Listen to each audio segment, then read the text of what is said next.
अब हम देखेंगे crystal field theory CFT. So crystal field theory CFT was first developed by the physicists Bethe and Van Leck in 1930. Though CFT was proposed almost at the same time as VBT, it took about 20 years for CFT to be recognized as and used by chemists. काफी time लग गया इसे. The reason perhaps was a satisfactory explanation by VBT to the properties of complex compounds like structure and magnetic susceptibility, and in which chemists in those days were more interested.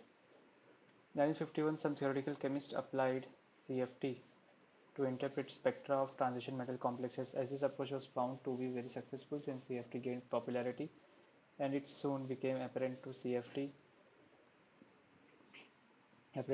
is able to explain the semi-quantitative way many of the known properties of the coordination compounds. Some of the shortcomings of VB theory are also overcome by the crystal field theory. तो यहाँ पे क्या हुआ, starting के 20 साल तो इसे कुछ नाम फेम कुछ नहीं मिला. क्यों? क्योंकि ठीक से एक्सप्लेनेशन नहीं दे पा रहा था ये भी काफ़ी सारी चीज़ों को. ठीक है, तो perhaps this was the reason perhaps was a satisfactory explanation by VBT. क्यों नहीं दे पा रहा था, क्यों नहीं गेन कर पा रहा था पॉपुलैरिटी? क्योंकि VBT इसके जगह पे काफ़ी ज़्यादा चीज़ों का एक्सप्लेनेशन दे रहा था, तो लोग जो थे मतलब केमिस्ट जो थे वो VBT को ही चूज़ कर रहे थे, कोई नया चीज़ ट्राई नहीं करना चाह रहे थे. लेकिन इन 1951 कुछ थ्योरेटिकल केमिस्ट ने अप्लाई किया CFT को, किसमें? ट्रांजिशन स्पेक्ट्रा में अप्लाई किया, और उनको काफ़ी अच्छा रिजल्ट मिला. तो उनको ट्रांजिशन मेटेरियल के स्पेक्ट्रा मालूम पड़े उनको, जो कि CFT नहीं दे पा रहा था. इसकी वजह से उस टाइम के बाद से CFT जो था, CFT बोल रहा हूँ, जो VBT नहीं दे पा रहा था, जो हमको ट्रांजिशन मेटेरियल का कॉम्प्लेक्स का स्पेक्ट्रा जो CFT ने दे दिया, वो चीज़ CFT ने बता दिया. इसकी वजह से इसको काफ़ी पॉपुलैरिटी मिल गई उस समय पे.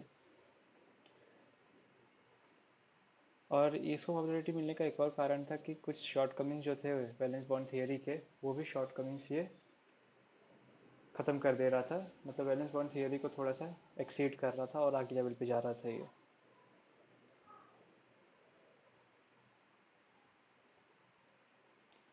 तो आगे देखेंगे हम लोग basics of crystal field theory. For explaining the nature of the bond in coordination compound, the basic approach of crystal field theory is completely different from that of the valence bond theory. ठीक है, basic approach जो है crystal field theory का valence bond theory के approach से बहुत ही different है.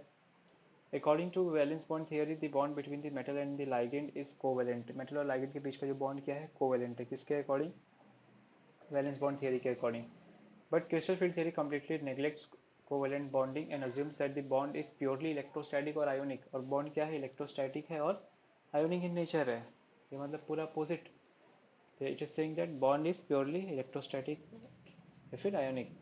The basic qualitative aspects of crystal field theory are mainly क्या क्या है? The complex is considered to be ionic model in which the central positively charged metal is surrounded by a negatively field created by ligands. मतलब यहाँ पे माना गया कि electrostatic forces of attraction है, यहाँ पे आयोनिक बॉन्ड बन रहा है जिसमें कि सेंट्रल मेटल एटम जो है वो है एक पॉजिटिव चार्ज, और जो लाइगेंड है वो एक नेगेटिव चार्ज के जैसा बिहेव कर रहा है. Apart from electrostatic forces of attraction between the central positive and the ion and the negative ligand field, which are main cause of the stability of the complex, electrostatic forces of repulsion also develop between the electrons in the valence shell of the metal and the surrounding negative field.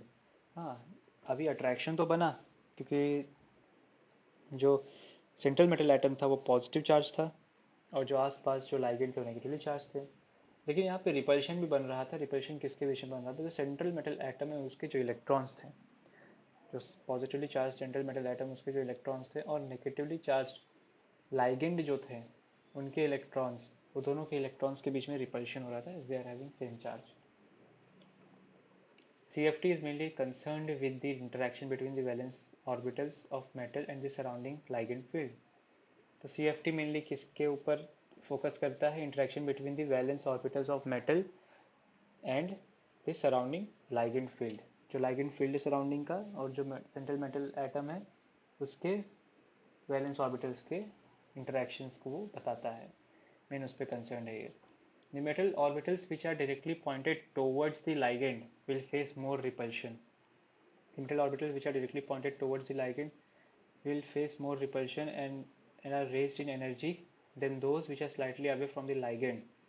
Hence, the valence orbitals of metal split into various energy levels depending upon the intensity of repulsive forces.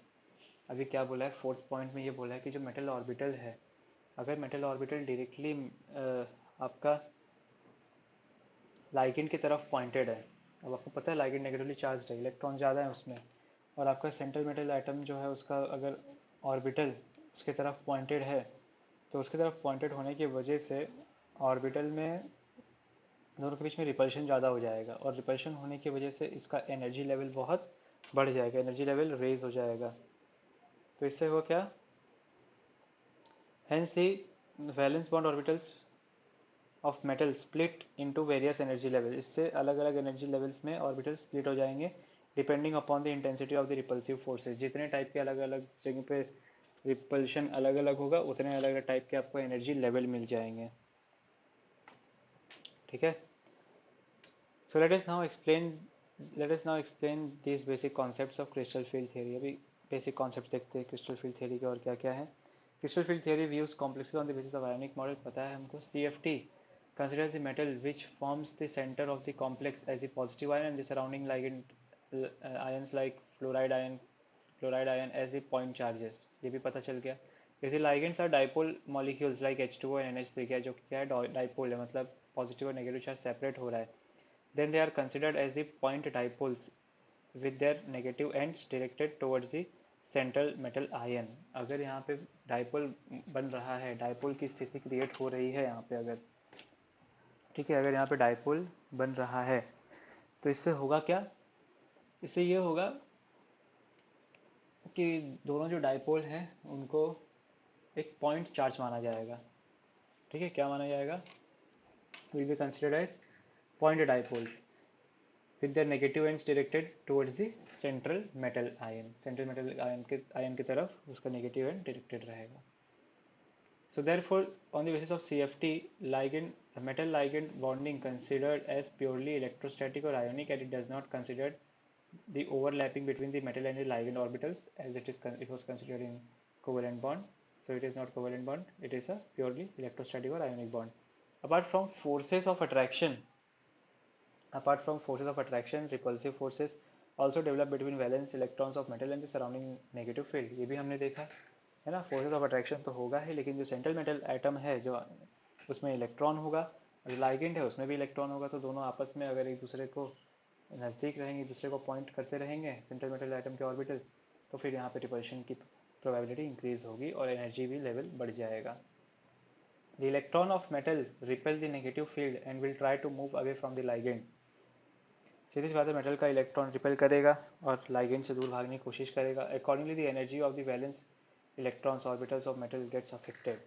तो इसकी वजह से क्या होता है, valence electron या फिर valence orbital जो होते हैं उनके एनर्जी जो होते हैं मेटल के, जो वैलेंस इलेक्ट्रॉन वैलेंस ऑर्बिटल है, वो भी अफेक्टेड हो जाएंगे, वो भी अफेक्ट होंगे इससे। अब क्या होगा, the electrons in the valence shell of metal can be S, P, D और F। ठीक है, सीधी सी बात है, S, P, D या F हो सकता है।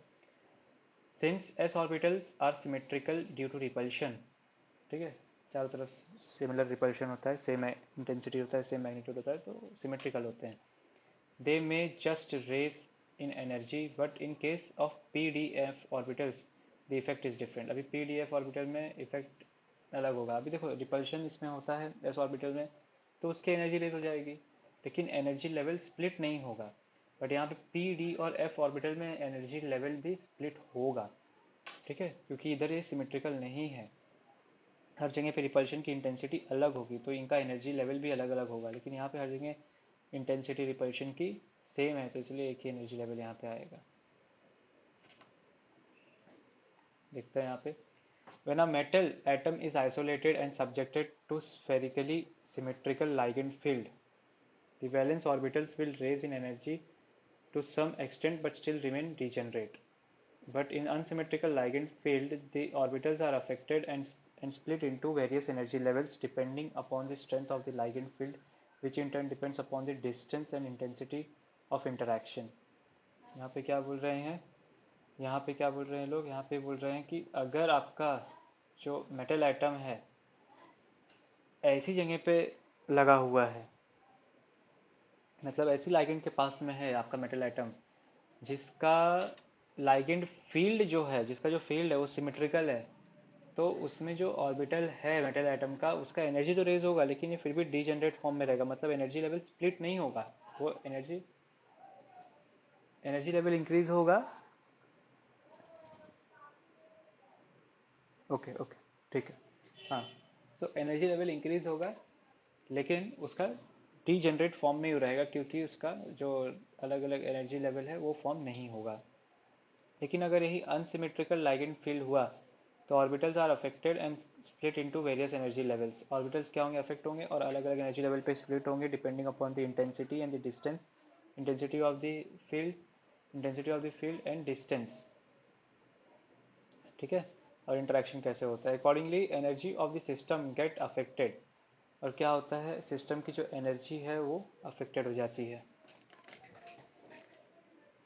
ठीक है। Accordingly the energy of the system gets affected. In case of p orbitals, they are mostly full in transition metal ions and hence their splitting will not have much effect on the energy of the system. क्या बोला है, अगर वही p orbital का लो, ये हमने जो पढ़ा पहले ये s ऑर्बिटल का था, अगर ये p ऑर्बिटल का लो, they are mostly full in transition metal ions and hence their splitting will not have much effect on the energy of the system. तो p ऑर्बिटल का जो splitting होगा एनर्जी का उसमें कुछ उससे सिस्टम में डिफरेंस नहीं आएगा।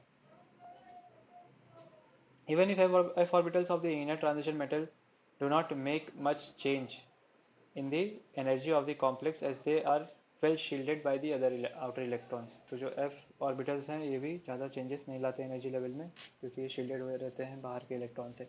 Therefore, in transition metal complexes, the d orbitals in the valence shell of metal are most affected by the surrounding negative field created by ligands. Crystal field theory is therefore mainly concerned with the interaction of the d orbitals of the central metal atom with the surrounding ligands that produce negative ligand crystal field which affect the energies of valence electrons orbitals of the metal। तो यहाँ पे जितने orbitals थे सबसे इतना कोई energy level में difference नहीं आ रहा था, चाहे एस हो चाहे वो पी हो चाहे एफ हो, लेकिन डी ऑर्बिटल्स में एनर्जी लेवल में काफ़ी चेंजेस आ रहे थे।